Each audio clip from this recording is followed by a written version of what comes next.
change the neighborhood. Welcome to the April 14th, 2017 edition of Colorado Inside Out Postgame, a special web-exclusive production here on Channel 12. Let's get a quick take on the Denver City Council and its officials announcing two separate payouts this week following incidents involving the Denver Police Department in 2014 and 2015.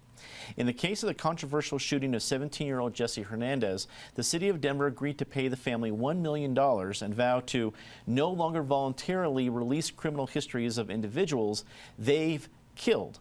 In an unrelated case where Denver police mistakenly arrested two individuals in 2014, the city agreed to pay $47,500 to settle the case. Patty Calhoun from Westward, I think by itself a $1 million payout would get a lot bigger news if this wasn't on the heels of the last several months where we've seen some pretty major payouts in the city of Denver.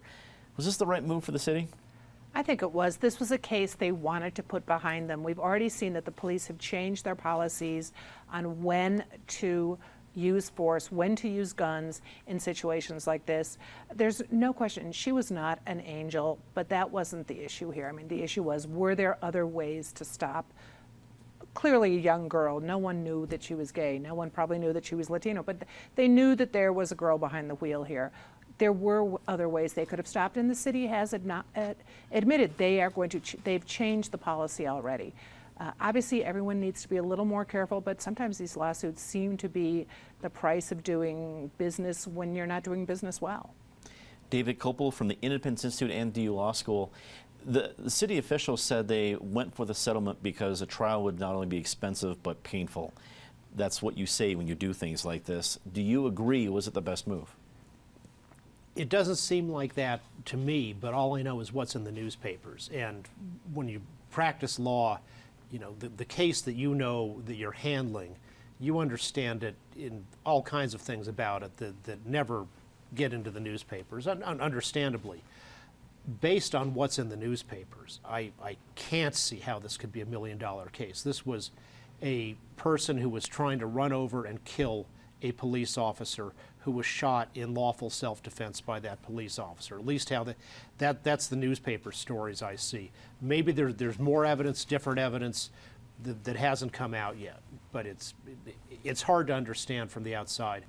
In terms of not releasing the criminal histories of people they killed, well, if somebody got killed because they were a pedestrian in a police car in a high-speed chase accidentally ran them over, yes, then that person's background is irrelevant. When it's a allegedly self-defense shooting by a law enforcement officer, I think the criminal history is relevant, and we know that the advocates and the attorneys for the person who got killed, or the relatives of the person who got killed, are certainly going to be coming out with their own story about how the person was such a wonderful, angelic, sweet person. And it's only fair for the public to hear the full story once the people trying to get the payout from the city themselves put the decedent's character into the public forum. Penfield Tate, attorney at Q-Tech Rock, also a longtime state lawmaker. You're our other esteemed lawyer at the table. What do you make of the idea that we've heard from the city that avoiding a trial was the best thing to do, and the amount of the payout? You know, I understand what I think sort of the process the city went through. In the Jesse Hernandez case, remember what we have there is no lawsuit was filed, so there's no pending suit. The city received a notice of claim under state law telling them that a lawsuit was likely to come. And in those circumstances, what you do is you look at and evaluate, is this a case you're going to win? Probably not. And then how much money, how much taxpayer money you'll spend defending yourself. And the city made an economic decision in part that it makes more sense to pay this money now than to go through a 1, 2, 3 year process and potentially lose, and having spent taxpayer dollars to defend what may be indefensible conduct and pay the family of Jesse Hernandez. The other thing that you take into consideration when you're the city is, folks, there are some facts or factors that we just don't know about. But the city attorney's office and other policymakers in the city do know them. And so I think it's important to understand that's part of what also drove the decision.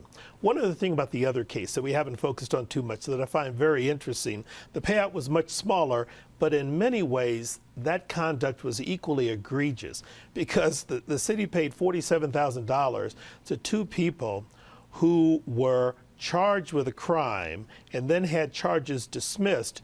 But the fact that they were charged, the whole circumstance was because the police were looking for another suspect in an unrelated matter and arrested these two people just because they didn't cooperate with being interrogated over a circumstance they had nothing to do with. So it's interesting what we're seeing here, but at least we're seeing some change in the police department. It's slow, but it's occurring. Erica Meltzer joins us, assistant editor with Denverite.com, also a government reporter. What do you make of these payouts? What do we need to know about the details of these cases? Well, one thing that I think is significant with the Jessica Hernandez case is that they did change their policy about firing into moving vehicles after this case and a number of other cases. And the fact that that was the policy at the time is one of the reasons that the officers involved were not disciplined. You can't really discipline someone for following the policy in place at the time. But this has been in violation of national best practices for a number of years now, that there's just not really evidence that you can safely stop a moving vehicle by firing into it. It endangers bystanders. It's just not considered best practices. And so in that respect, Denver was somewhat behind the times in changing their policy. In terms of the other case, it's actually even worse than that, because not only was the person arrested not the person they were looking for, the person they were looking for was not even a suspect, but it was actually just a witness to something else. And then the fact that he didn't have ID on him ended up in this whole kind of cascading series of events where he's arrested, and it certainly sounds like a kind of rough arrest, and then they have to dismiss the charges. And one of the other really big payouts that the city made earlier this year was in a similar mistaken identity case where they went to serve a warrant and ended up roughing up a family that had happened to move into a house where a suspect had previously lived. It's kind of rough to be the wrong place at the wrong time in Denver. Yeah. That's all the time we have today for Colorado Inside Out postgame this week. Leave us a comment and tell us what you think. For everyone here at CPT12.org, I'm Dominic Dezzutti. Thanks very much for watching.